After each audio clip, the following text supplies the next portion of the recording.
3년 동안 미루다가 말빚이 져서 할 수 없이 이제 대학원 들어가지고 한 1년 하다 그만두려고 그랬는데 아이 가서 보니까 그게 아니에요. 그래서 지도교수를 잘 만나서 그렇죠. 그래서 하다 보니까 처음에는 한 1년 동안 기자조선이 중심이 아니고 이 당구조선을 제대로 이어가는 조선이 아니고 엉터리다는 그 연구하려고 자료 막 모이고 있다가 한번 학술 토론회가 있어가지고 참가했는데 그때는 뭐 자료들이 없으니까 학술 회의도 아니고 토론회 했어요. 제목 하나 걸어놔놓고 뭐 얘기 좀 하고 그랬는데 거기서 다음에 들어보니까 이게 이렇게 위대한 분인데 이렇게 묻혀 있었구나. 그래서 지도교수가 한번 해보실래요? 그러더라고요. 한번 해보죠 뭐 이래가지고 그것 때문에 4년을 더 해서 겨우 졸업을 했습니다. 네, 이분은 강원도 병원에서 함경에 경원군 안동면에서 태어나셨어요. 태어났는데 어쨌든 이 민족 정신을 제대로 가다듬게 청소년들 가르쳐 주려고 많이 애를 쓰신 분이에요. 그래서 10살 때 그때 서당이잖아요. 서당인데도 학음 김노규 선생이 문학에서 이제 한학을 수학을 하는데 이분이 또 역사의 지리에 뛰어난 분이고 민족심이 강한 분이에요. 애국심이 강한 분이에요. 그분을 이제 스승으로 만났거든요. 그러면서도 많이 영향을 받았겠죠. 이 김노규 선생은 청나라하고 우리 조선이 이 경계선 나놓고 국경선 나놓고 단판 짓고 할 때도 역사적인 근거 자료를 다 차곡차곡 갖다 대면서 이거는 조선 땅이라는 걸 다 증거로 내미니까 청나라는 힘으로서 그걸 어떻게 하지 못하고 자꾸 이게 미루고 가고 있었던 거예요. 그 정도의 실력을 가지고 있습니다. 그 다음에 거기를 졸업하고 나서 함경북도 이제 경성에 있는 또 유직 의수 사서에는 보면 전부 한일 사범학교라고 그래요. 이분이 거기서 졸업하고 나서 7, 8년간 고향에서 아이들 가르치는 선생님 노릇을 해놔놓으니까 예사롭게 그냥 한일 사범학교가 된 거예요.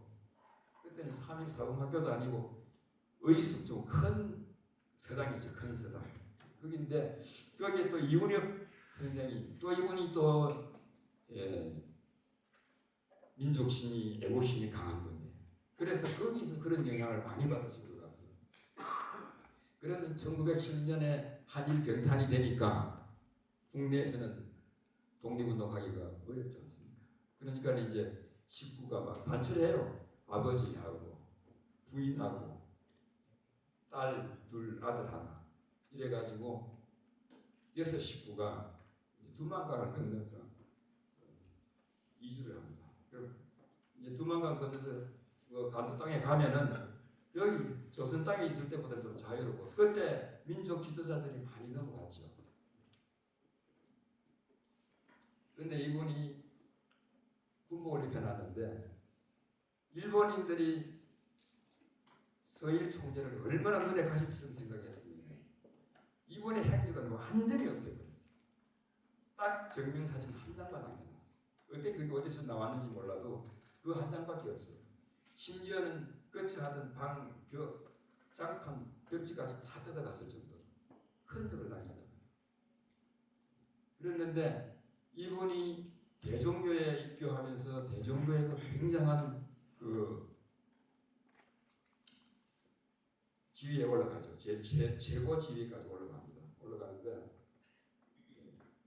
그래서 항상 머리 팍팍 깎고 스님같이 흰 두루마기 입고 그렇게 다니시는 분이었어서 그런데 이분은 사실은 종교 지도자도 되지만 군사 지도자니까 그래서 제가 군복을 입혀서 이렇게 보여드리는 겁니다. 근데 제일 먼저 가서 1911년도 가서 제일 먼저 3월 달에 중강단을 만듭니다. 일본과 대적해서 싸우기 위해서는 무력으로 해야 된다 생각하고 무력단체인 중강단을 만들고 그 다음에 이제 정의단, 대한군정부, 대한군정서 이렇게 하는데 하고 또 두 번째는 학교를 설립해요. 그러면서 이제 민족정신 교육하고 또 강습소도 여러 군데 많이 설치를 해가지고 아이들 교육하는 거. 가르치고 역사 정신을 가르치고 하는 그런 것을 했습니다. 그리고 이제 이분이 이 홍합 나철 선생을 만나면서 대종교를 입교하게 되는데 그 첫 만남이 산문일답이라는 책이 있는데 그게 딱 서문만 남고 본론이 다 태워져서 없어져 버렸는데 거기에 보면 그 홍합 나철 선생하고 이분하고 대화하는 내용이 들어 있어요. 근데 홍합 나철 선생은 일의자 한 분이고 자기는 그 삼사생이야. 호가. 그러면 그게 내용이 보면은 선생님은 한 분이시고 제일 기쁘뜸이시고 자기는 무슨 일을 하면은 그대로 안 받아주고 서너 번 의심하고 뭐 하다가 받아들인다. 그래서 자기는 삼사생이라 그랬어요. 그런 재밌는 얘기들도 있는데 어쨌든 이분이 그 대종교에 들어가면은 교질이 5개씩이 있어요. 처음에는 6개월 되면은 참교, 1년 지나면은 기교, 그 다음에 2년 지나면 상교, 또 5년 지나면은 정교, 또 5년 지나면 사교. 이렇게 5개 계단을 올라가려면 13년 6개월이 걸려요. 그런데 이분은 3년 6개월 만에 끝까지 다 간 거예요. 그만큼 머리가 비상하시고 홍합나철 선생하고 산문일답에서 대화하는 거 보면은 철학이고 뭐고 간에 안 통하는 게 없어요. 그렇게 머리가 비상하시고 그래서 이제 그 3일 신고에 그 보면은 성명전 사람은 태어날 때 성품과 목숨과 정기를 가지고 하나님의 점지를 받아서 태어나는데 태어난 이후부터는 신기신 마음과 기운과 그다음에 몸에서 가달이 생기는데 선악 청탁 후박이 생기고 그렇게 된 것을 나중에 참으로 돌리면은 참한 사람이 되고 그걸 위로 올리면은 신과 하나 되는 하나에서 셋이 나눠지고 셋이 하나로 되는 이런 삼위의 정신을 체계화한 거예요. 그래서 대종교의 경전을 여러 개 있는 중에서 4개 절반 이상을 쓰셨어요. 그리고 이제 김교원 그 2대 종사가 나보다는 당신이 교주를 하라고 합니다. 5년 후에 하겠습니다. 지금은 일반하고 싸우게 바쁘니까 5년 후에 하겠습니다 했는데 2년 있다 돌아가신 거예요. 이번은 민족 정신으로 무장한 강한 군대를 양성했어. 그 다음에 이제 정살 일본이 무력으로 침략했으니까 우리도 무력으로 쫓아내야 된다는 게 철학이에요. 그래서 무장투쟁을 선도하신 겁니다. 그래서 넘겨주세요.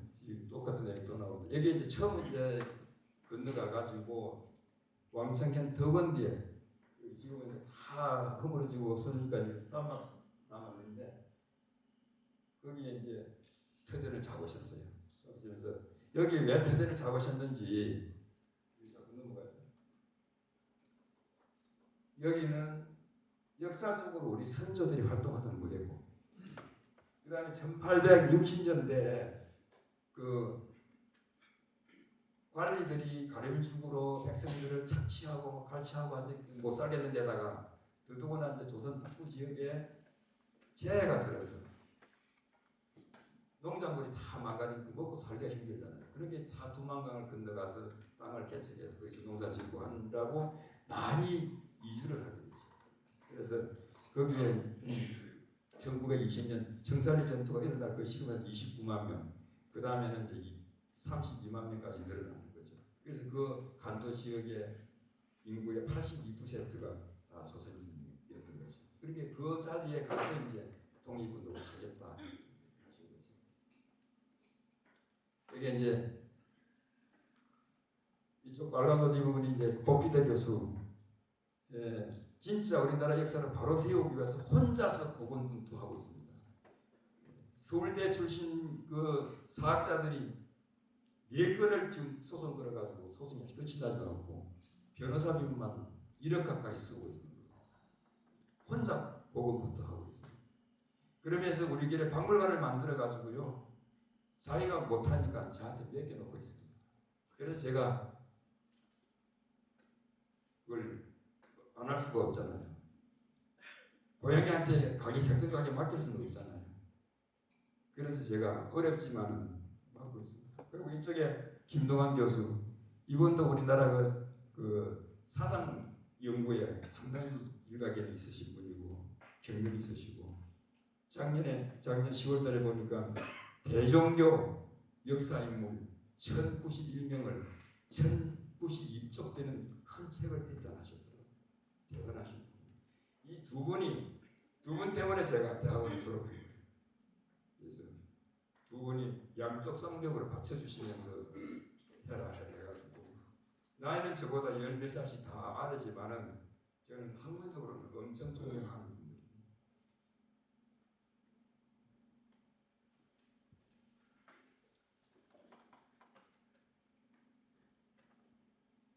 그래서 이 서일 총재는 하여튼 당군 민족 정신, 대종교를 통해 가지고 다 이렇게 결속을 시켜가지고 일본과 전투를 해야 되겠다. 그런데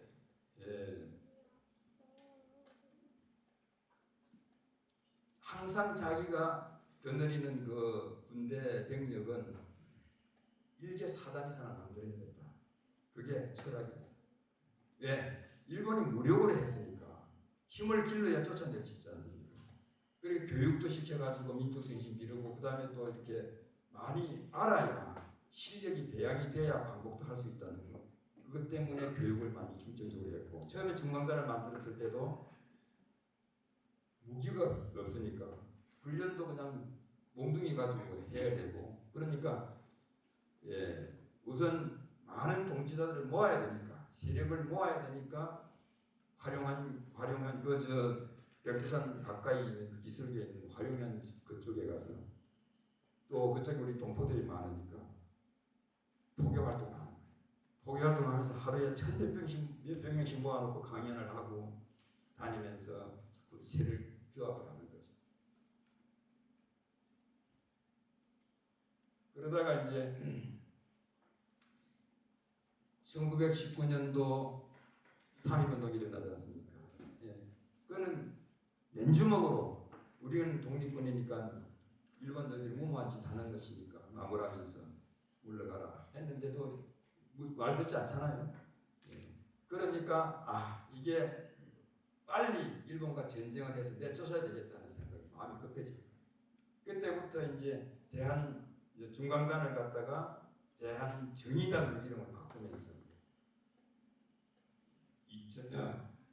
1919년 7월달에 이름을 바꾸면서 김자진 장군하고 또 조성한 장군, 이런 분들이 그거 다 장교 출신들이니까 불러서 와가지고 장교들 좀 양성하고 군사도 많이 모집하고 해서 도와달라 해가지고 이제 불러드리고, 그 다음에 그 모금 활동을 하는데 군자금이 있어야 되잖아요. 그래서 이분이 또 머리도 비상하니까 비밀 조직을 많이 활용을 했어요. 동원당은 그 결사됩니다. 결사되고, 자유공단은 또 이 군자금 모금을 하면서 정보도 이렇게 파악을 하고 하는 그런 비밀 조직을 가지고 있는데, 자유공단은 15,000명의 회원이 있어요. 거기서 한 달에 1원씩만 내도 15,000원이 들어오는 거예요. 그래서 청산리 전투 일어나기 직전에 20억 원의 돈을 모읍니다. 20만 원의 돈을 모읍니다. 그때 소총 한정이 35원 했으니까 20만 원이면은 5,700전을 살 수 있는 거죠. 그런데 돈 있다고 다 살 수 있는 것도 아니고, 어디서 무기를 주로 구했냐 하면은 체코가 오스트리아 그 속국으로 있으면서 러시아 전선에 투입이 됐다가 전쟁이 끝나니까 이제 고향으로 귀국을 해야 되지 않습니까? 블라디보스톡으로 내려와가지고 배를 타고 프랑스로 가서 자기 나라로 들어가야 되는데 돈이 좀 없잖아요. 그리고 자기들이 오스트리아의 속국으로 지배를 받아 있었으니까 조선의 처한 입장을 잘 아니까 도움을 주기 위해서 싸게 파는 거예요. 그래서 거기서 군총을 많이 불거한 거예요. 그리고 이분이 앉아서 지시하는 게 아니에요. 솔선수범하시는데 직접 가서 무기한 계약 회계 담당하나 데리고 가서 계약도 하고 운반하는데도 인솔도 하고 그런 하다가 한 번은 넘어오다가 마족들한테 걸려가지고 총 50정하고 기관포 2대하고 포탄 12개하고 이렇게 가져오다가 20명이서 운반해 오다가 마족들을 만나가지고 탈취를 당하면서 거기서 2사람이 즉사하고 3사람 부상이 있고 그런데도 군총만 뺏어가고 다른 건 다 줬어요. 그런 생명을 내놓고도 그런 짓을 하시는 거예요. 선수. 그리고 이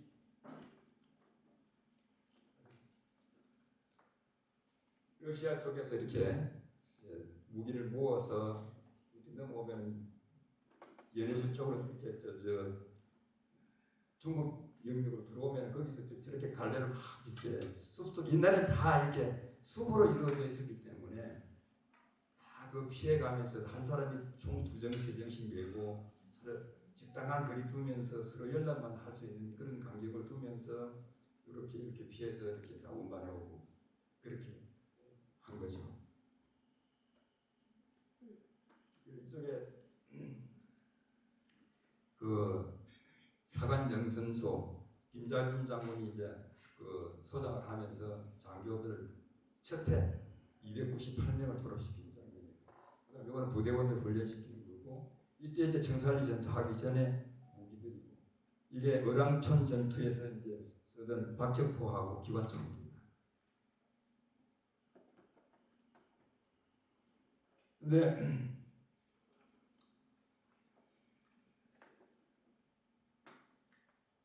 일본이 자꾸 가만히 정보를 파악을 해보니까 북간도 지역에서 무장 세력이 자꾸 이렇게 늘어나고 있거든요. 그러니까 이걸 타도해야 되겠다는 생각에 중국에다가 압력을 넣습니다. 압력을 넣는데 독립운동하는 조선인들, 불령선인이라고 그래요. 그 사람들을 좀 이렇게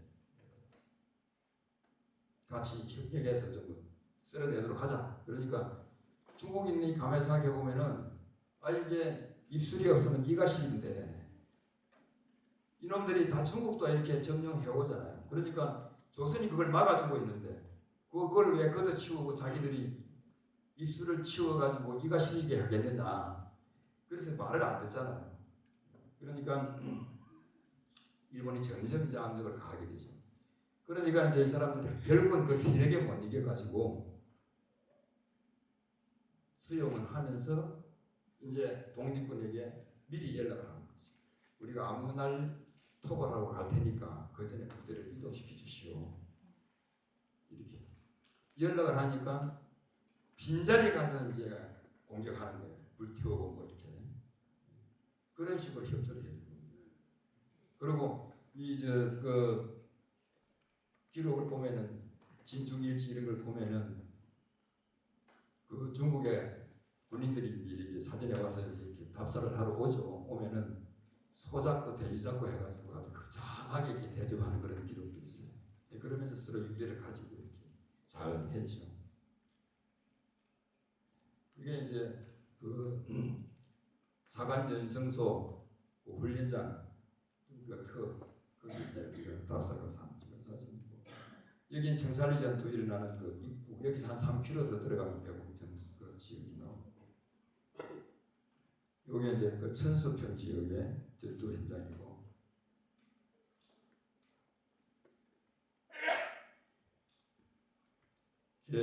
대한정의단을 중강단에서 대한정의단으로 이렇게 군사력을 좀 키우면서 창의 경문을 하는 그 중에서 일부분인데 노예의 욕됨을 자손에게 남기지 않으려거든 이때를 놓치지 말라. 한 몸을 죽여 100몸을 대속하면 사람의 큰 도리니 소수의 희생이 다수를 살리는 정의공덕이다. 그러면서 이제 젊은 피를 들끓게 만들고 이렇게 사람들을 모으는 그런 역할을 한 거지. 그래서 청산리 전투가 계획돼서 일어난 게 아니에요. 처음에 이제 홍범도 부대가 국내 진공작전이라 해가지고 이제 두만강이 상면에 굉장히 거리가 가까워요. 건너기 쉽습니다. 그 건너가가지고 종성군, 함경북도 종성군에 있는 그 강양동이라 거기에 헌병 순찰대 거기에 30명이 가가지고 헌병 순찰대를 박살내고 온 거예요. 그러니까는 일본군이 이제 충격대를 만들어가지고 중대병력이 쳐들어온 거죠. 남양 수비대가 이끄는 중대병력이 들어와서 삼순자에 오니까 독립군은 안 보이고 민간인들밖에 없으니까 민간인들을 학살하는 거예요. 그런데 이제 절벽에 딱 매복해가 있다가